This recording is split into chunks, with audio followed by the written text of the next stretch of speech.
തീ എന്താണെന്ന് മനസ്സിലായല്ലോ. എന്താണ് തീ? വസ്തു കത്താൻ പര്യാപ്തമായ ചൂടും ഓക്സിജന്റെ സാന്നിധ്യത്തിൽ ഉണ്ടാകുന്ന പ്രതിഭാസത്തെയാണ് തീ എന്ന് പറയുന്നത്. തീ ഉണ്ടാകണമെങ്കിൽ എല്ലാ ഘടകങ്ങൾ വേണം. വസ്തു വേണം, ചൂട് വേണം, ഓക്സിജൻ വേണം, അല്ലെ? 3 വശങ്ങളുള്ള ചിത്രത്തെ എന്താ പറയുക? ട്രയാങ്കിൾ. അങ്ങനെ തീക്ക് 3 വശങ്ങളുണ്ട്. അതുകൊണ്ട് അതിനെ എന്താ പറയുന്നത്? ട്രയാങ്കിൾ ഓഫ് ഫയർ എന്നാണ് പറയുന്നത്. Triangle of fire. അങ്ങനെ 3 ഘടകങ്ങളുണ്ടെങ്കിൽ മാത്രമേ കത്തലുണ്ടാവും, തീ ഉണ്ടാവും, അല്ലേ? അതിന് തീ അടയ്ക്കാനുള്ള മാർഗം എന്തുവാ?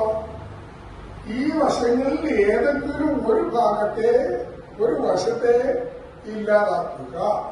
എന്നാൽ ട്രയാങ്കിളിനെ പൊട്ടിക്കുക. ചുരുക്കത്തിൽ ട്രയാങ്കിളിനെ പൊട്ടിക്കുക. ട്രയാങ്കിളിനെ പൊട്ടിക്കുമ്പോൾ ഏത് വശം വേണമെങ്കിലും ഇല്ലാതാക്കാം. വസ്തുവിനെ ഇല്ലാതാക്കിക്കൊണ്ട് തീ അണയ്ക്കുന്ന ഒരു പേരുണ്ട്. ആ പേരാണ് സ്റ്റാർവേഷൻ മെത്തേഡ്. എന്താണ് സ്റ്റാർവേഷൻ മെത്തേഡ്? അതായത് വസ്തുവിനെ കത്തിക്കൊണ്ടിരിക്കുന്ന തീയിൽ നിന്ന് ഇന്ധനത്തെ നീക്കം ചെയ്യുകയോ അല്ലെങ്കിൽ മൊത്തം കത്തിത്തീരുകയോ ചെയ്താൽ സ്റ്റാർവേഷൻ മെത്തേഡാണ്. രണ്ടാമത്തെ ഭാഗം എന്ന് പറയുന്നത് ചൂടാണ്, അല്ലെ? ഓരോ വസ്തുവും കത്താതിരിക്കാനൊരു ക്ഷമതയുണ്ട്.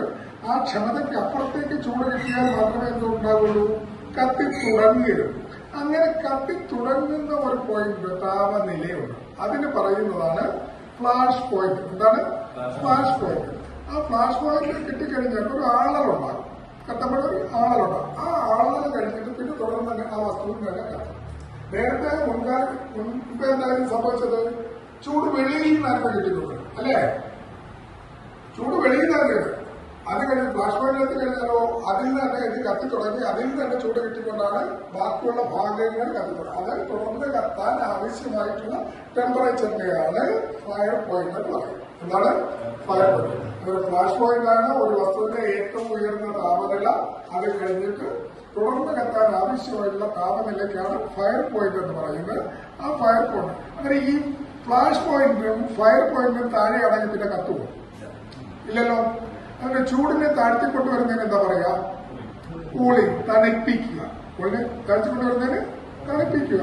അങ്ങനെ തണുപ്പിക്കൽ മൂലമാണ് ഒരു ഭാഗം നമുക്ക് തീ അണയ്ക്കാൻ പറ്റും. ചൂടിനെ തണുപ്പിച്ചുകൊണ്ട് നമുക്ക് തീ അണയ്ക്കാം. അങ്ങനെ സ്റ്റാർവേഷൻ മെത്തേഡായി കൂളിംഗ് മെത്തേഡ്. തണുപ്പിക്കുന്ന എന്താ പറയാ? കൂളിംഗ് മെത്തേഡാണ് തീ അണയ്ക്കാനുള്ള മറ്റൊരു ഭാഗം. ഇനി മൂന്നാമത്തെ ഭാഗം എന്തുവാ? ഓക്സിജന്റെ ഘടന നേരത്തെ ഞാൻ പറഞ്ഞല്ലോ.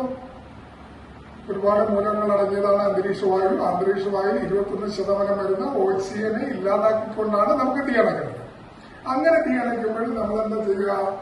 അതിന് സാധാരണഗതിയിൽ നമ്മളൊരു ചെറിയ ടെക്നിക്ക് ഉപയോഗിച്ചെങ്കിൽ മാത്രമേ അത് ഓക്സിജനെ ഇല്ലാതാക്കാൻ പറ്റൂ. ആ ഇല്ലാതാക്കുന്ന ഒരു പ്രക്രിയയാണ് ബ്ലാങ്കറ്റിംഗ് മെത്തേഡ്. എന്താണ് ബ്ലാങ്കറ്റിംഗ് മെത്തേഡ്? ബ്ലാങ്കറ്റിംഗ് എന്ന് പറഞ്ഞാൽ മൂടുക, അല്ലെങ്കിൽ പൊതിയുക, അല്ലെങ്കിൽ പുതപ്പിക്കുക. ബ്ലാങ്കറ്റിംഗ് പുതപ്പിക്കുക. ആ പുതപ്പിക്കുന്ന വസ്തുവാണ് ഓക്സിജന്റെ ബന്ധത്തെ ഇല്ലാതാക്കുന്നത്, വിച്ഛേദിക്കുന്നത്. അങ്ങനെ ഓക്സിജൻ കിട്ടാതെ വരുമ്പോഴത്തേന് അവിടെ എന്തുണ്ടാകും? തീ അണയും, തീ കെട്ടുപോകും, ഫ്ലാഷ് ഉണ്ടാകും. ഇനി രണ്ടാമത്തെ ഭാഗം എല്ലാ തീയും ഒക്കെ ബ്ലാങ്കറ്റ് ചെയ്യാൻ പറ്റും, പുതപ്പിക്കാൻ പറ്റും, മൂടാൻ പറ്റും. നടക്കുന്നില്ല. അങ്ങനെ അവിടെ എന്താ വേണം? ഓക്സിജൻ അടങ്ങിയ വായുവിനെ മൊത്തത്തിലങ്ങ് തള്ളി നീക്കണം. ആ ഭാഗത്തുള്ള ദീനഭാഗത്തുള്ള ഓക്സിജൻ അടങ്ങിയ വായുവിനെ മൊത്തത്തിലങ്ങ് തള്ളി നീക്കണം. അങ്ങനെ ഓക്സിജനെ തള്ളി നീക്കിക്കൊണ്ട് തീ അണയ്ക്കുന്നതിന്റെ രീതിക്കാണ് സ്മോദറിംഗ് മെത്തേഡ് എന്ന് പറയുന്നത്. എന്താണ് സ്മോദറിംഗ് മെത്തേഡ്? ഓക്സിജനെ തള്ളി മാറ്റി തീ അണയ്ക്കുന്ന രീതി.